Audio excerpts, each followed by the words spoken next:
Hello guys. आज हम 69th BPSC का साइंस एंड टेक देखेंगे। देखिए, इसमें बहुत सारे ऐसे क्वेश्चन हैं जो आप एग्ज़ाम के टाइम में जब पहला बार जब आप देखेंगे तो आपको लगेगा बनेगा ही नहीं।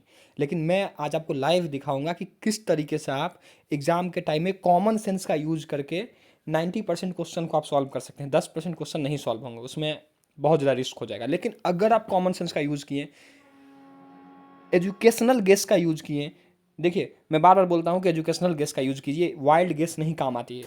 अगर हल्का सा भी आप एग्जाम के टाइम में खुद को शांत रख के पूरा ऑप्शन को पढ़ेंगे तो जरूर ही आप आंसर पे पहुंच जाइएगा। तो मैं आपको दिखाता हूँ कि किस तरीके से ये हो सकता है, ठीक है। और चैनल को सब्सक्राइब कर दीजिए, मैं बहुत सारा वीडियो बना रहा हूँ इस तरीके की।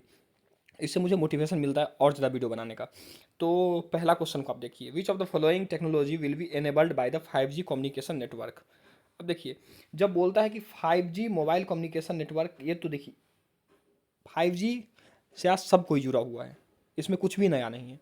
तो इंटरनेट ऑफ थिंग देखिए, एज कंप्यूटिंग देखिए, और नेटवर्क साइलेंसिंग देखिए, ठीक है। अब ये जो तीन जो ऑप्शन है, इसमें मुझे इसके बारे में मैंने नहीं सुना था। नेटवर्क स्लाइसिंग के बारे में मैंने नहीं सुना हुआ था, लेकिन इंटरनेट ऑफ थिंग और एज कंप्यूटिंग के बारे में मैंने सुन रखा है, ठीक है। देखिए, इस टाइप के क्वेश्चन में क्या होना है, आपको थोड़ा पॉजिटिव होना है, निगेटिव नहीं होना है। अब देखिए, कोई भी जब साइंस और टेक्नोलॉजी का चीज़ आता है ना, तो ये किस चीज़ से नहीं रिलेटेड है ये कहना बहुत मुश्किल हो जाता है। क्योंकि आप रिसर्च में पाएंगे, जब रिसर्च होता है किसी चीज़ का, तो एग्रीकल्चर में भी यूज़ हो जाता है। इसमें अगर एग्रीकल्चर ऑप्शन रहता तो वो भी हो जाता। कहीं ना कहीं 5G से एग्रीकल्चर को भी बेनिफिट है, कुछ भी हो जाता। मोटर टेक्नोलॉजी, ठीक है। कुछ भी, ई टेक्नोलॉजी, कुछ भी अगर दे रहा है तो उसको सही मानना होता है, गलती नहीं मानिए। तो इस टाइप के क्वेश्चन आपको क्या करना है, इंटरनेट ऑफ थिंग तो आप सुने ही होंगे। इंटरनेट ऑफ थिंग बहुत ही कॉमन चीज़ है, ठीक है। आप यूपीएससी का अगर प्रीवियस ईयर बनाएंगे तो 4-5 बार इससे क्वेश्चन पूछा हुआ है। सीसेट में भी 1-2 बार दिया हुआ है इंटरनेट ऑफ थिंग्स से रिलेटेड आर्टिकल यूपीएससी में। तो और ना एज कंप्यूटिंग तो आप सुने ही होंगे, और नेटवर्क स्लाइसिंग ये नहीं सुना था। लेकिन हमको पॉजिटिव होकर क्या करना है, डी के साथ चला जाना है। 90% चांस होगा कि सही हो जाएगा। अगर 4 ऑप्शन होता तो चारों को मारिए, ऑल ऑफ द अबव मारिए। ये कहना बहुत मुश्किल हो जाता है कि 5G किस चीज़ से नहीं रिलेटेड है, बहुत ही नया टेक्नोलॉजी है। तो ये सब सारी चीज़ों से रिलेटेड होने का कोशिश करेगा, ठीक है। ये ये एग्ज़ाम वाला ऐसा कोई भी ऑप्शन सेट नहीं करेगा जो बाद में जाके कंट्रोवर्सी क्रिएट कर जाए। ये बोल देगा कि 5G टेक्नोलॉजी एग्रीकल्चर में यूज़ नहीं होता, लेकिन कल के डेट में अगर प्रूव हो गया तो इसीलिए इस टाइप के क्वेश्चन में आपको ऑल ऑफ द एबव के साथ जाना चाहिए। तो इसमें हम क्या जाएंगे, डी 1, 2 एंड 3। इसी ढंग से बनाइएगा तो बहुत सारे क्वेश्चन आपके बन जाएंगे। आइए अगला क्वेश्चन देखते हैं। ये 4 जो है स्पेस मिशन है, और इधर किस प्लानट पे गया हुआ था, ये सब चीज़ें दी गई हुई है, ठीक है। अब देखिए, हमको पहला नहीं पता है, कसीनी कहाँ का हमको नहीं पता है, ठीक है। दूसरा देखते हैं जूनो, ठीक है। और तीसरा देखते हैं अर्टिमिस और वेरिटस, ठीक है। अब देखिए, जूनो जो है, इसमें ऑप्शन को आप देखिए, जुपिटर जे से शुरू है, जूनो जे से शुरू है। हल्का सा आप अगर कॉमन सेंस लगाएंगे तो आपका आंसर सही हो जाएगा। इतना ही सिंपल है। आपको लग रहा है कि ये क्या बोल रहा है, इस इतना ही सिंपल है। अगर नहीं ये यूज करिएगा तो गलती आप लगा के आइएगा। अगर आपको नहीं याद है, वैसे है तो ये पूरा रटने वाला फैक्ट। अगर मान लीजिए नहीं याद है तो क्या करना है। और इसी तरीके से डी का देखिए, भी से शुरू है, वी से शुरू है। तो आप देखिए, बी में जहाँ ए 1 हो, अब देखिए बी में जहाँ 1 हो, बी में 1 कितना में है, 3 में है, ए में है, बी में है और डी में है। और डी में जहाँ 3 हो, देखिए एक में ही है, ये मिल गया। बी में 1 और डी में 3, ए। आसान है या नहीं है बताइए। इसी तरीके से अगर आप बनाएंगे एग्जाम के टाइम में तो बन जाएगा। ज़्यादा सोचिएगा, ज़्यादा अगर दिमाग लगाइएगा कि अरे हम नहीं पढ़ के आए हैं, तो वहाँ पे बहुत प्रॉब्लम हो जाएगी एग्जाम को निकालने में। आइए तीसरा क्वेश्चन देखते हैं।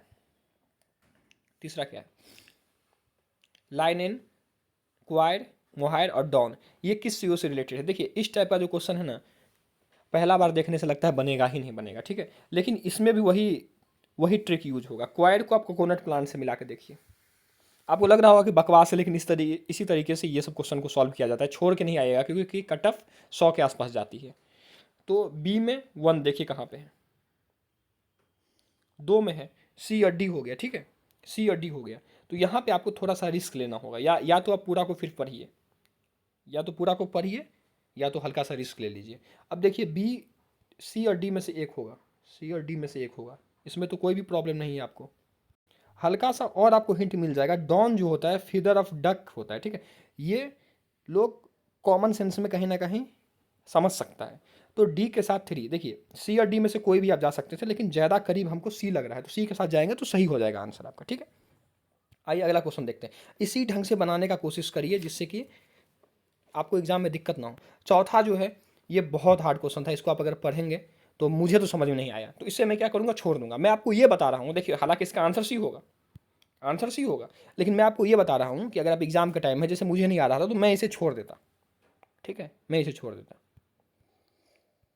आइए दूसरा देख, उसके बाद देखते हैं। Which are the following are computer language. ये देखिए, अब कोबरा है, पाइथन है, स्क्वायरल है, जावा है। एक चीज़ बताइए, जावा किसको नहीं पता है? पहले का मोबाइल जो आता था, जो पुराना जो टेक्नोलॉजी आता था मोबाइल, उसमें जावा टेक्नोलॉजी होता था। जावा किसको नहीं पता है? जावा और पाइथन तो सबको ही पता होगा। तो आपको बस जावा अगर पता है तो आप देख लीजिए, 4 किस्में हैं, एक बी में है और एक ऑल ऑफ द अबव है। बी होगा, डी होगा, और पाइथन 2 है। तो बी में तो 2 ऑप्शन ही नहीं है, डी ही होगा। हमको बस पाइथन और जावा आ रहा है, तो मेरा आंसर निकल गया, ऑल ऑफ द अबव। इससे इजी क्या होगा? और उस तरीके से लग रहा था इतना हार्ड है, लेकिन देखिए all of the above answer हो जाएगा। इसी तरीके से 7 देखिए, ठीक है, 7 देखिए, ये क्या होता है, टेस्ट बर्ड से पूछा हुआ क्वेश्चन है, ये थोड़ा सा हार्ड था, ठीक है। देखिए टेस्ट बर्ड में होता क्या है ना, उसमें होगा जो आपके जो टंग पे टेस्ट बर्ड जो होता है वो स्वीट होता है, साल्ट होता है, सॉर होता है, बीटर होता है, ठीक है, सॉर होता है, बीटर होता है, और उमामी होता है, उमामी होता है। इसमें पूछ रहा है not the taste of the tongue, तो जहाँ उमामी है उसको हटा दीजिए। 5 कहाँ कहाँ है? ए है, स्वीट एंड बीटर जो है वो देख लीजिए, स्वीट है, सॉल्ट है, सॉर है, बीटर है। स्वीट है, सॉल्ट है, सॉर है, और बीटर है, उमामी भी है, ठीक है। तो 4 और 7 आपका आंसर हो जाएगा, सी आपका आंसर हो जाएगा, सीधा सा आंसर निकल गया सी, ठीक है। पंगेंट नहीं होता है कुछ भी, ऐसा कुछ नहीं होता है। तो 7 आपका आंसर निकल गया, मतलब 4 और 7 यानी सी आपका आंसर हो गया। हालांकि ये सब थोड़ा सा हार्ड क्वेश्चन होता है, ये आपको याद रहना पड़ता है, इसमें आप तुक्का नहीं लगा सकते, हर क्वेश्चन में आप तुक्का नहीं लगा सकते हैं। तो 7 क्वेश्चन हम लोगों ने अभी देखा है, चलिए 8वां आप देखते हैं, 8। अब देखिए 8 में सारा आपको याद रहे जरूरी नहीं है, खुद को कोसना बंद करिए कि याद नहीं है तो हम नहीं निकाल सकते हैं। देखिए किस तरीके से निकाल सकते हैं। इंसोमेनिया क्या होता है? स्लीपिंग डिसऑर्डर होता है, ये तो सबको पता है। अगर ये नहीं पता है और आप बीपीएससी का एग्जाम देने आ गए हैं, आईएएस का एग्जाम देने आ गए हैं, तो फिर आपकी गलती है। इंसोमेनिया क्या होता है? स्लीपिंग डिसऑर्डर होता है, यानी 2 नहीं होगा आंसर में, स्लीपिंग डिसऑर्डर होता है, 2 आंसर में नहीं होगा। तो 2 कहाँ है? बी में और डी में, यानी, और देखिए ए में भी है, ए में भी 2 है, ए में 2 है, बी में 2 है, और डी में 2 है, यानी आपका आंसर 3 और 4 अपने आप निकल गया, आपको कुछ करना ही नहीं पड़ा, आपका आंसर सी हो गया। आप बताइए, एक अगर आपको आ रहा है तो आपका आंसर निकल गया, और आप बोलेंगे हार्ड है, एकदम हार्ड नहीं है। अगर आप एजुकेशनल गेस लगा के आते हैं तो आपका 90% साइंस एंड टेक में क्वेश्चन सही होगा, ये मैं बता रहा हूँ। In the universe what is Pulsar? देखिए मुझे इतना पता है कि पल्सर न्यूट्रॉन है, न्यूट्रॉन स्टार है, मुझे इतना बस पता था, ये रोटेटिंग वोटेटिंग मुझे पता नहीं था, ठीक है। तो अगर न्यूट्रॉन कहीं पे मिल रहा है तो उसे सीधा टिक मारिए, 9 में भी हो जाएगा। इससे ईजी क्या हो सकता है? In the context of lab grown diamond what is the use of, what is the use as a diamond seed? देखिए डायमंड सीड जो है ना, वो सीधा सीधी अगर आप देखेंगे तो ग्रेफाइट से रिलेटेड है। बहुत ईजी क्वेश्चन है, 9-10 का क्वेश्चन है, इसमें आप गेस वर्क नहीं लगा सकते हैं। ग्रेफाइट कार्बन, कार्बन से रिलेटेड चीज़ें, डायमंड भी वही है, तो ग्रेफाइट के साथ आपको जाना होगा। आपको ऐसा नहीं है कि आपको साइंटिस्ट बन जाना है, उसी से आपका निकलेगा, कि सिंपल सा नॉलेज है तो आपका निकल जाएगा, ठीक है। What is the fibre use to make bullet proof jacket? Previous year से है, इसमें गेस लगाने की जरूरत ही नहीं है। PYQ से अगर है तो आपको बनना चाहिए, आप PYQ बनाइए, मेरा चैनल सब्सक्राइब कीजिए, हम PYQ लगातार बनवाते रहते हैं। तो केवलार हो जाएगा आंसर, ठीक है। What are the full form of HMX? देखिए इस क्वेश्चन को क्या करना था पता है, वो आपके दिमाग से खेल रहा था। HMX का फुल फॉर्म, इसमें सारा में 2-2 ऑप्शन दे दिया, 1 and 2, 2 and 3, 1 and 4। आपको जिसमें एक ऑप्शन है उसी के साथ चले जाइए, आपका सही हो जाएगा। एक ऑप्शन किस में है? बस और बस सी में है। देखिए इतना अगर आप कॉमन सेंस लगाएंगे कि भाई दो क्यों होगा किसी एक चीज़ का फुल फॉर्म, क्यों ही होगा, तो हाई मेल्टिंग एक्सप्लोसिव, ये हो जाएगा आंसर, समझ गए। इसी ढंग से एग्जाम के टाइम में आपको बनाना है, उतना माइंड काम नहीं कर रहा होता है, इसीलिए काम रहिए, देखिए कि कौन सा क्वेश्चन जो है ऑप्शन से बनने जा रहा है। ऑप्शन अगर आसपास आपके आ गया, आपका माइंड में क्लिक कर रहा है, आप मार दीजिए टिक, बेफिक्र, ठीक है। होना ना होना तो भगवान के हाथ में है। और लेकिन आपको एजुकेशनल गेस लगाना है जिसमें नहीं आ रहा है उसमें। हिस्ट्री में नहीं लगता है, हिस्ट्री में आपको पढ़ के जाना होता है। साइंस एंड टेक बाहर से अगर पूछ देता है कुछ ऐसा तो नहीं बनते रहता है। What is the name of Tesla humanoid robot launch in October 2022? अब देखिए मैं आपको बता रहा हूँ, इसका आंसर तो ऑप्टिमस है। ये कहाँ से पूछा है, देखिए ये हॉलीवुड एक फिल्म था, ठीक है, ट्रांसफार्मर फिल्म था, उसी में ऑप्टिमस नाम होता है रोबोट का, ठीक है। तो ट्रांसफार्मर एक मूवी था, उसी से ये नाम को लिया गया है। तो अगर आप मूवी देखे रहते तो ये क्वेश्चन को बना देते, उससे इसमें गेस नहीं लग पाएगा। ऑप्टिमस या तो आप पढ़े हुए हैं। What is Manhattan project? अब बताइए, मैनहट्टन प्रोजेक्ट जो था वर्ल्ड वार 2 में फर्स्ट न्यूक्लियर वेपन के को बनाने के लिए एक प्रोजेक्ट था वर्ल्ड वार 2 में। मुझे लग रहा है कि क्वेश्चन सेटर हॉलीवुड मूवी का दीवाना है। अभी एक मूवी आई थी ना, क्या आई थी मूवी? ओपेनहाइमर आई थी ना, तो 2023 में ही आई थी। तो वहीं से क्वेश्चन पूछ दिया। अगर ये मूवी आप देखे होते या फिर उसका प्लॉट भी अगर आपको मालूम होता, तब ऑप्शन पढ़िए, पहला ही सही है। ये रियल एस्टेट प्रोजेक्ट है नहीं, फेमस थीम पार्क है नहीं, लार्जेस्ट आर्ट ऑक्शन है नहीं, research in develop undertaking that produce the first nuclear weapon world war 2 के समय में किया गया था। अब इससे इजी क्वेश्चन क्या दे सकता है आपको, ये बताइए। Answer A. 15th क्वेश्चन देखिए। देखिए 15th में है क्या ना, ये अगर आप लूसेंट आप पढ़े होते हैं तो वहाँ पे आपको पता होता है कि एट सेंटर ऑफ कर्वेचर जहाँ है ना, सेंटर ऑफ कर्वेचर, वहाँ पे क्या होता है ना, सेम साइज बनता है, रियल और इन्वर्टेड बनता है। देखिए सेंटर ऑफ कर्वेचर पे लूसेंट से डायरेक्ट पूछा हुआ है, कुछ भी इसमें गेस लगाने की जरूरत नहीं है।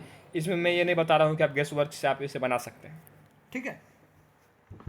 तो इसका आंसर भी हो जाएगा, डायरेक्ट लूसेंट से पूछा हुआ है। 16 फोटो इलेक्ट्रिक सेल। देखिए फोटो इलेक्ट्रिक सेल, आइंस्टीन को ना ये फोटो इलेक्ट्रिक इफेक्ट के लिए ही नोबेल प्राइज मिला हुआ है, ओके। तो आइंस्टीन वेस्टीन के बारे में आपको यूं ही पढ़ना चाहिए, यूं भी पढ़ना चाहिए। इसके लिए आपको जरूरी नहीं कि बीपीएससी का आप तैयारी कर रहे हैं, आईएएस का तैयारी करिए इसीलिए पढ़िए, या बीएससी किए हुए हैं, आप आर्ट्स से भी हैं, कॉमर्स से भी हैं, तो भी आपको आइंस्टीन का थ्योरी पता होना चाहिए, ठीक है। इसमें होता क्या है ना कि आप देखिए एनर्जी आता है, फिर टकरा करके वो इलेक्ट्रॉन में कन्वर्ट होता है। इलेक्ट्रॉन ही क्या है, इलेक्ट्रॉन ही मेनली क्या है, फ्लो ऑफ करंट है, फ्लो ऑफ करंट है, ठीक है। तो अब देखिए convert light energy into electric energy, energy आया, इलेक्ट्रॉन में कन्वर्ट हुआ, वही इलेक्ट्रॉनिक है। इलेक्ट्रॉन क्या है, करंट है। तो आंसर ए हो गया ना, कन्वर्ट क्या हुआ, इलेक्ट्रिक हुआ, तो आंसर ए हो गया। इस तरीके से अगर आप सोचेंगे एग्जाम में तो बनेगा कि नहीं बनेगा बताइए। मैं भी कोई साइंस का पढ़ा हुआ स्टूडेंट नहीं हूँ, लेकिन मैंने यूपीएससी में, मैं तो बीपीएससी देता नहीं हूँ, जब भी मैंने यूपीएससी बनाया तो मेरा साइंस में 90% क्वेश्चन सही हुआ, इसी हिसाब से मेरा प्रीलिम्स निकल भी रहा है, ठीक है। आइए 17 पढ़ते हैं। The amount of solute present per unit volume और per unit mass of the solution solvent is known as. देखिए सॉल्यूट ऑप्शन में है और सॉल्वेंट ऑप्शन में है, ठीक है। सॉल्यूट देखिए इसमें होता क्या है ना, आप देखेंगे सॉल्यूट है इसमें, सॉल्यूट है इसमें, सॉल्यूट है इसमें, लेकिन जब पूरा बन के आएगा तो कुछ कुछ चीज़ सॉल्यूशन बन के आता है भाई। तो ऑप्शन से आपका बन गया ऑड वन आउट सॉल्यूशन है, तो आपका आंसर डी हो जाएगा। इसमें जरा घबराने की जरूरत ही नहीं है, इस हिसाब से सोचेंगे देखिए आपका सही हो जाएगा। आपको लग रहा होगा कि बकवास की बातें हैं, लेकिन आपको आंसर इसी तरीके से सही होगा और इसी तरीके से 100 नंबर से ज़्यादा आएगा। ये आपको ट्रिक यूज करने होंगे, कॉमन सेंस से ज़्यादा क्वेश्चन बनते हैं, लिख लीजिए। पढ़ के आप इतना क्वेश्चन नहीं बना सकते हैं। कॉमन सेंस बहुत, common sense is not so common, बहुत कॉमन चीज़ नहीं है कॉमन सेंस। 18 में आते हैं, how do Covid vaccine stimulate and immune response. अब कोविड से क्वेश्चन नहीं पूछेगा, बहुत पूछ चुका है, आईए से लेकर पीसीएस तक बहुत पूछ सका है, ठीक है। तो इससे इसको अगर बनाने का तरीका आपको मैं बताऊं तो जहाँ पे लाइव है वही सही होगा। लाइव बस एक में ही है, यहाँ पे रियल है, हार्मलेस है, एंटीबॉडीज है, ये सब नहीं होगा। लाइव जहाँ पे है, लाइव वही सही होगा, तो आंसर ए होगा। इसी हिसाब से बनाना भी है आपको। Which of the following liquid is a bad conductor of electricity. देखिए लिक्विड जितने भी हैं आपको कॉमन सेंस से समझना है कि साल्टेड वाटर क्यों होगा बैड, बैड होगा ही नहीं। प्योर वाटर हो भी सकता, साल्टेड वाटर क्यों होगा बैड कंडक्टर।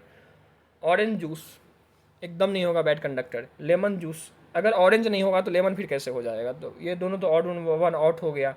साल्टेड भी नहीं होगा तो none of the above answer हो जाएगा। बताइए हार्ड था क्या।